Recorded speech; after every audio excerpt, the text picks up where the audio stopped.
That new research is raising serious questions about the economic and human cost of the Trump administration's immigration crackdown.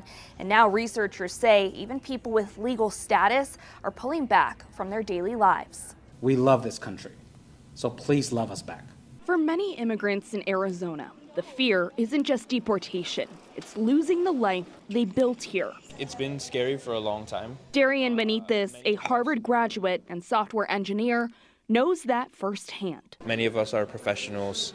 Many of us are not just employees, but employers, contributing statistics that are well documented. Now research suggests the economic fallout is growing too. How that manifests in the local economy is a suppression of public activity, including participation in the economy, both as a worker, so people not showing up for work, as well as refraining from buying. Ryan Allen with the University of Minnesota says immigration enforcement surges create what researchers call a chilling effect, where fear spreads far beyond the people actually detained. Now, a new study found this is shrinking the labor force, especially in construction, agriculture, and hospitality, without increasing jobs for U.S.-born workers. Immigrants tend to work in jobs that American workers would rather not work, or in some cases don't have the skills to work. I'm thinking about research scientists and doctors, where immigrants have a large presence in local